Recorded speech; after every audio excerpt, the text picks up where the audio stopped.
Bismillahirrahmanirrahim. Assalamualaikum warahmatullahi wabarakatuh. Bertemu kembali kita dalam video pembelajaran ekonomi kelas 12 dengan tema persediaan barang dagang. Masih bertemakan tentang akuntansi perusahaan dagang. Nah, di pertemuan kali ini kita akan membahas tentang apa itu persediaan barang dagang. Ya, yang akan dibahas adalah yang pertama, pengertian persediaan barang dagang, kemudian metode pencatatan persediaan barang dagang, yang ketiga, metode perhitungan persediaan barang dagang, kemudian metode perhitungan HPP, dan nanti kita akan membandingkan dari ketiga metode, ada yang disebut FIFO, LIFO, dan average. Oke, langsung saja. Yang pertama adalah tentang persediaan barang dagang. Apa itu persediaan barang dagang? Nah, jadi persediaan barang dagang ini adalah salah satu yang membedakan antara perusahaan jasa dengan perusahaan dagang. Nah, di perusahaan jasa tidak ada persediaan barang dagang ini. Persediaan barang dagang itu adalah ketika perusahaan itu membeli barang yang tujuannya adalah untuk dijual kembali. Nah, tetapi dijualnya di sini adalah karena memang ya operasional perusahaan tersebut adalah menjual barang tersebut. Misalnya yang operasionalnya adalah menjual kursi kayak gitu ya. Nah, jadi ketika perusahaan tersebut membeli kursi, maka kursi tersebut akan diakui sebagai persediaan barang dagang, bukan lagi peralatan. Nah, tetapi ketika perusahaan tersebut adalah perusahaan misalnya sembako, kemudian dia membeli kursi, berarti si kursi tersebut diakui sebagai peralatan. Kenapa? Karena memang perusahaan tersebut tidak menjual belikan kursi, begitu ya. Oke, selanjutnya ada penilaian persediaan. Penilaian persediaan ini ada berdasarkan pendekatan harga pokok penjualan atau HPP dan selain pendekatan harga pokok penjualan. Nah, di sini kita akan membahas yang menggunakan pendekatan harga pokok penjualan. Nah, kita akan mengabaikan dulu nih yang pendekatan selain HPP.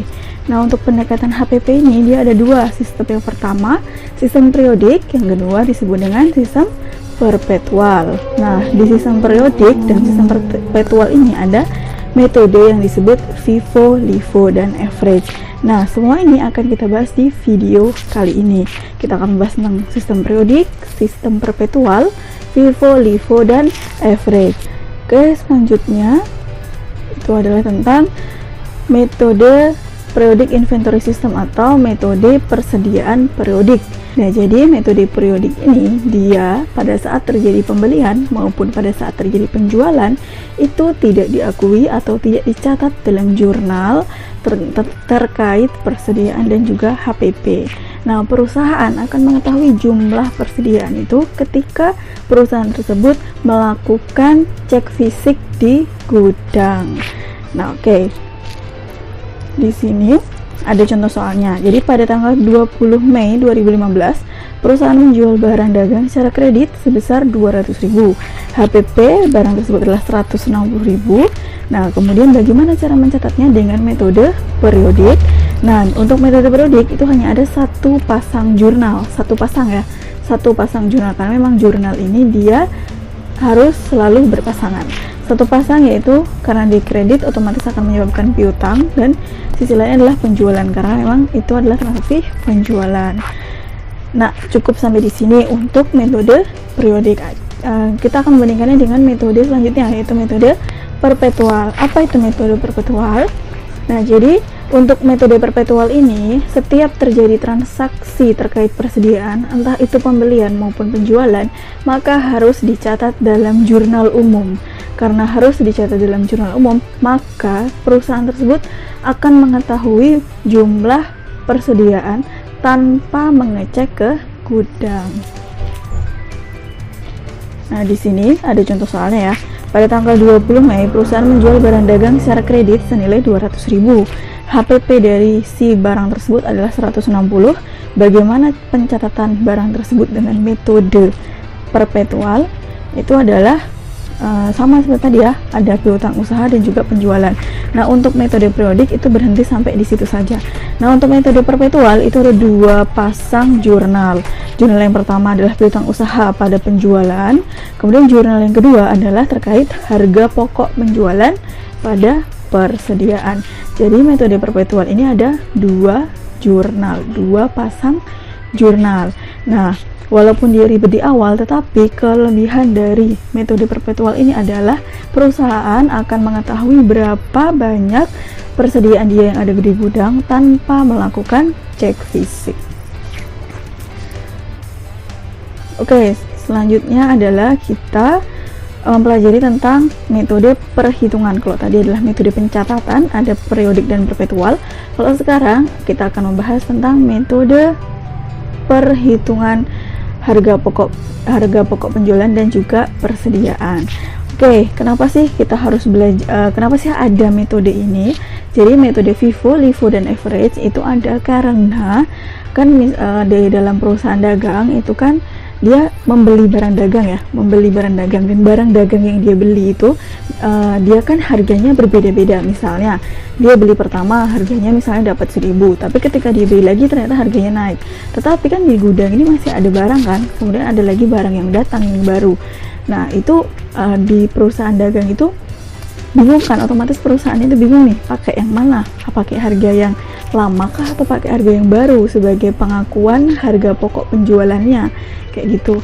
Nah di sini ada 3 metode. Metode yang pertama disebut FIFO, metode yang kedua disebut LIFO, metode yang ketiga disebut average. Nah untuk metode FIFO ini adalah first in first out ya, first in first out atau pertama masuk pertama keluar. Jadi metode ini menyatakan bahwa yang pertama kali masuk adalah yang dijual duluan. Jadi pertama kali masuk itu yang dijual duluan. Oke, misalnya contohnya kayak gini ya. Misalnya di sini ustazah punya 4 bolpen, atau ustazah itu adalah toko yang menjual belikan bolpen. Nah, di tanggal 1 Januari 2021, nah ustazah tuh beli 4 bolpen dengan harga 1.000 misalnya. 4 bolpen dengan harga 1.000.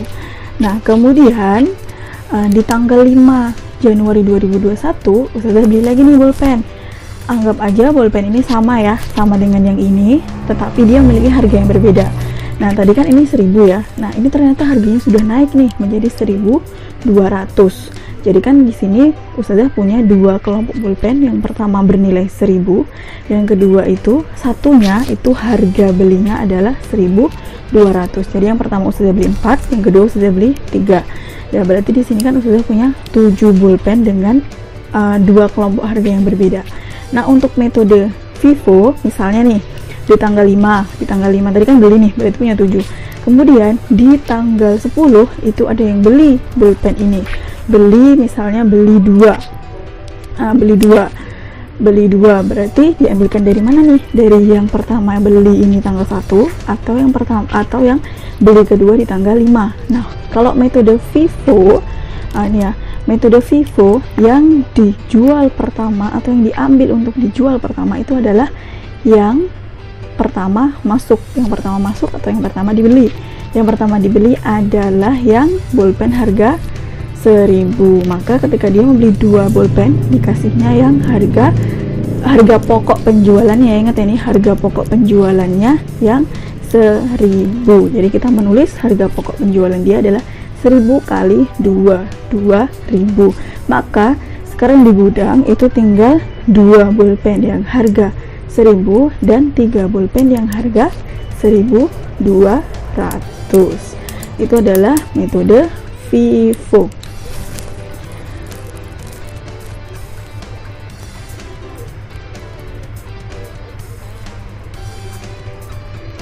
Nah, salah satu kelemahan dari metode FIFO ini adalah salah satu kelebihan dari metode FIFO dibandingkan dengan LIFO adalah, nah jadi karena dia yang pertama dibeli itu pertama kali dijual, maka ini juga untuk menghindari adanya expired gitu ya, menghindari adanya expired atau kadaluarsa gitu. Jadi karena memang yang pertama dibeli, yang pertama juga dijual.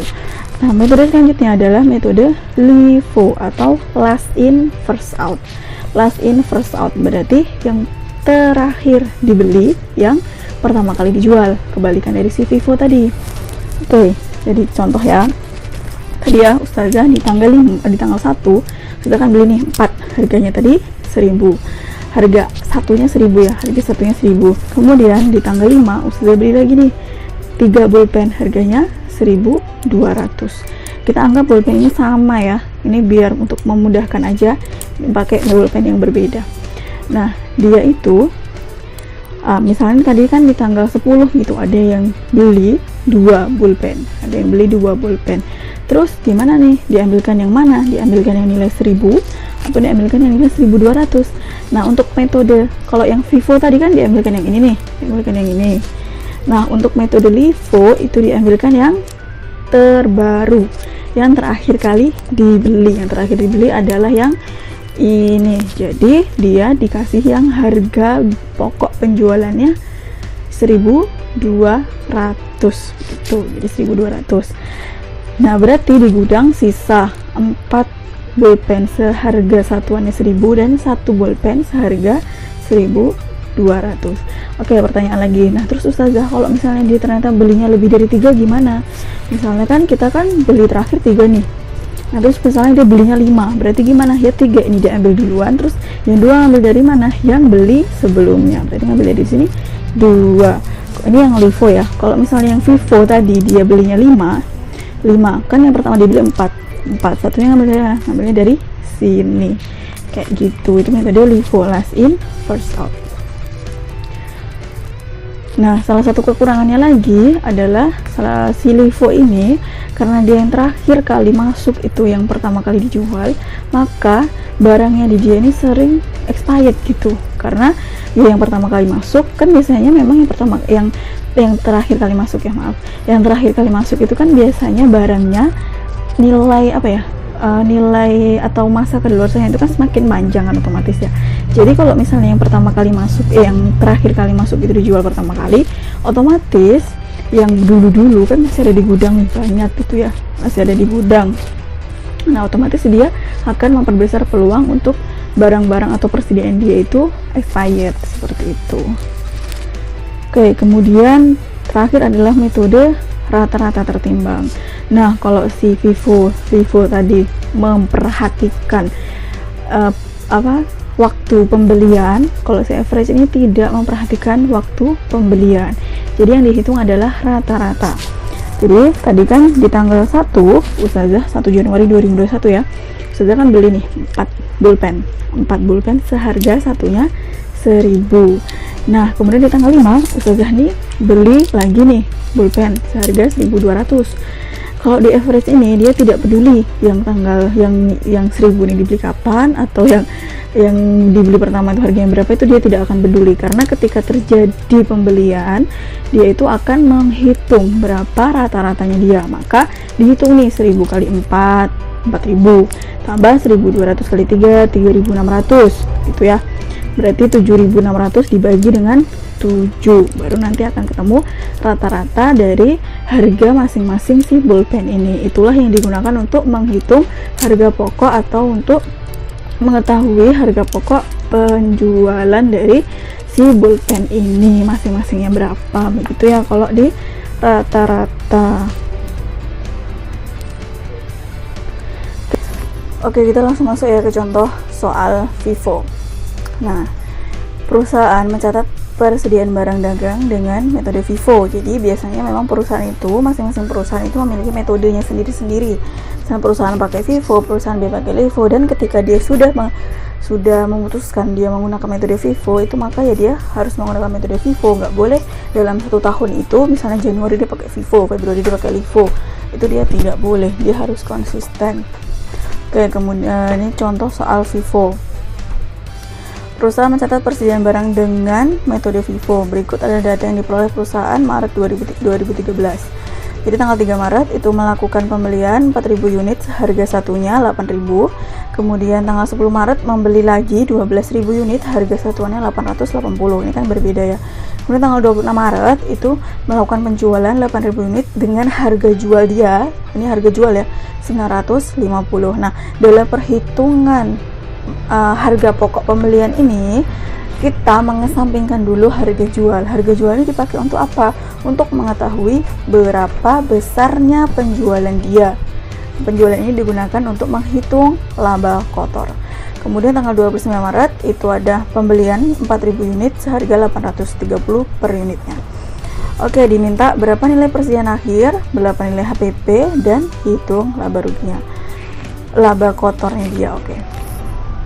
Nah, di sini di tanggal 3 Maret, tanggal 3 Maret itu dia kan tadi beli ya 4.000 kali 800, jadi 3.200.000 ditaruh di persediaan saldonya dia.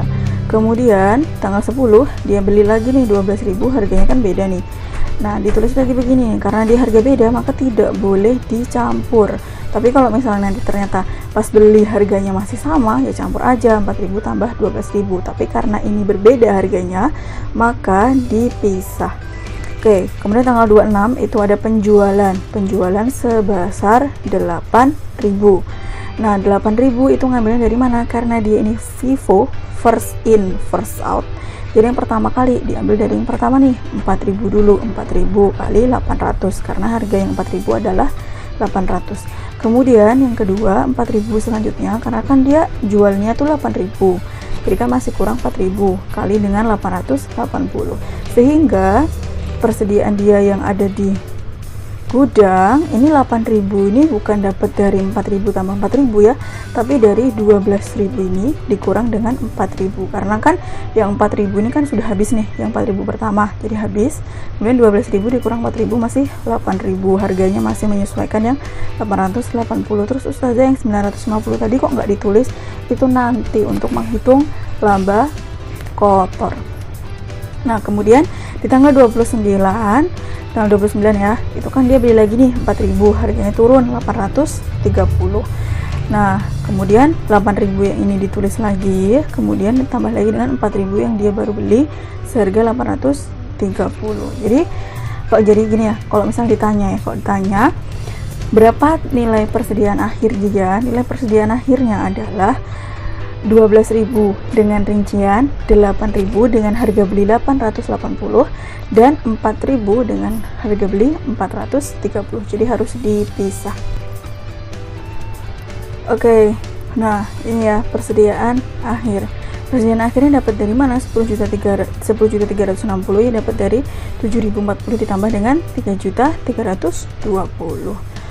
Oke, di sini kan tuh ya. Nah, 10.360. Kemudian HPP ini dapat dari mana ustazah? Dapat dari si penjualan, jadi ditotalkan di sini ya. Nah, inilah bedanya kalau misalnya, terus kenapa persediaan gak ditotalkan dari atas sampai bawah? Tidak ya, untuk persediaan tidak ditotalkan dari atas sampai bawah, tapi yang ditotalkan hanya tanggal akhirnya saja. Tapi kalau nanti HPP itu di sini ada lagi itu dijumlahkan. Nah, laba atau rugi kotornya baru dari sini. Terus dapat penjualan 8.000 dari mana ya? Kita lihat penjualan dia berapa unit, 4.000 8.000 kali, kenapa nggak dikalikan 800 atau 880? Karena tadi di awal di soal tadi dikatakan bahwa harga jual dari si si barangnya itu adalah senilai 950.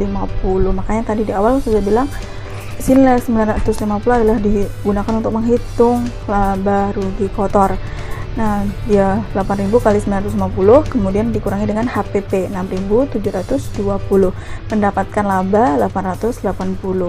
Karena di sini positif ya, penjualan lebih besar daripada HPP, itu akan menyebabkan laba. Tetapi ketika penjualan yang lebih kecil dibandingkan dengan HPP, itu tidak mungkin sih ya, tapi itu akan menyebabkan rugi. Tapi ya bisa jadi ketika perusahaan tersebut melakukan untuk biasanya ini perusahaan-perusahaan baru, dia untuk menarik minat dari konsumen untuk datang untuk membeli di tokonya dia. Itu biasanya kan dia kasih sale dulu tuh. Nah, itu biasanya dia bisa aja terjadi kerugian. Oke, selanjutnya adalah LIFO, masih dengan soal yang sama ya, karena nanti kita di akhir akan membandingkan si FIFO-LIFO average ini bagaimana gitu ya. Masih dengan soal yang sama. Oke, LIFO itu di tanggal 3 dia membeli 4.000 unit, tadi kan dengan 5.000 8.000 masih sama. Kemudian dibeli lagi. Nah, untuk beli itu mau FIFO mau LIFO nulisnya sama aja kalau dia harganya beda. ditulisnya berdua begini, nggak boleh dicampur. Nah di sini ketika dia terjadi pembelian gimana? Nah ini akan udah mulai berbeda. Pembelian penjualan ya sudah mulai berbeda. Di sini kan tadi dia melakukan penjualan senilai 8.000. Nah 8.000 dia kan LIFO ya, last in first out. Jadi dilihat dari yang terakhirnya ada 12.000, sedangkan yang dia beli hanya yang dia jual hanya 8.000, maka langsung aja ditulis 8.000 dengan nilainya 880. Berarti kan dia masih punya persediaan 4.000 yang nilainya 800. Kemudian dia juga punya persediaan 4.000 dapat dari mana? Dari 12.000 kurang 8.000 ini. Nah, dengan nilai 880. Kemudian dia beli lagi 4.000, harganya ini berarti ditulis 3 begini. Udah mulai beda ya dengan si Vivo tadi. Persediaan akhir sama, mencarinya masih di sini, ini dijumlahkan semuanya. Kemudian HPP berarti si ini juga dijumlahkan semuanya. Kemudian dia laba, nah penjualannya dia pasti masih sama karena harga jual dia sama ya. Nah di sini ditekankan bahwa biarpun dia belinya itu beda-beda harga, tapi dia jualnya harganya sama. Nah di sini 7.600.000, HPP-nya dia 7.040.000. Kalau di Vivo tadi kita dapat untung 880 kalau tidak salah, di sini kita hanya dapat untung 560. Padahal yang kita beli sama dan yang kita jual pun sama. Jadi di sini sudah mulai terlihat bahwa berbeda metode itu akan menghasilkan laba yang berbeda. Yang terakhir adalah average. Langsung saja ke soal karena langsung saja ke jawaban karena soalnya sama. Tanggal 3 dia beli, tulis aja. Nah di tanggal 10 dia beli lagi nih. Kalau tadi dia ditulisnya atas bawah 2, nah kalau average ini dia dicari rata-ratanya dia berapa tuh ya, dicari rata-ratanya dia berapa. Nah dia beli nih senilai, dia beli 12.000, harganya 880. Nah di sini loh harganya kok masih sama saja 880. Nah di sini dilihat dia punya 16.000 dengan harga 860. 860 dapat dari mana? Ini dikalikan, dijumlahkan, baru dibagi dengan si unit, maka akan ketemu 860. Kalau tidak percaya silahkan dibuktikan. Jumlahkan ini, kemudian ini dibagi dengan ini, pasti akan ketemu 860. Kemudian ketika terjadi penjualan ya langsung aja 8.000 kali 860. Si persediaannya pun atau saldonya 8.000 kali 860. Kemudian sini di tanggal 29 itu dia melakukan pembelian lagi, ini 830, tulis di sini dulu. Kemudian baru dia cari lagi 12.000 kali 850 dapat dari mana? Kalikan kan ketemu nih ya. Kalikan, kemudian ini dijumlah baru dibagi, pasti dapatnya 850. Silahkan dibuktikan. Jadi kalau metode average itu memudahkan di sisi penjualannya, di penjualan, tapi ketika terjadi pembelian itu lumayan rumit karena kita harus menghitung berapa rata-ratanya dia. Oke, selanjutnya kita akan membandingkan, belum ya, ternyata masih ada jawaban dari average tadi kan belum ya. Jadi persediaan akhir dia 10.200.000, HPP-nya 6.880. Masih dengan cara yang sama ya, dapatnya persediaan akhirnya dapatnya ya otomatis dari sini. Nah, lebih gampang lagi karena sudah ada di sini persediaan akhirnya. Kemudian HPP-nya lebih gampang lagi 6.880 di situ. Kemudian dia penjualannya masih sama, jadi mau metode average Vivo untuk penjualan itu tidak akan berpengaruh karena memang harga jual mau dia pakai metode Vivo average itu ya sama aja gitu di perusahaan itu, nggak akan ngefek. Kemudian di HPP, nah dia di sini laba kotornya dapat 720.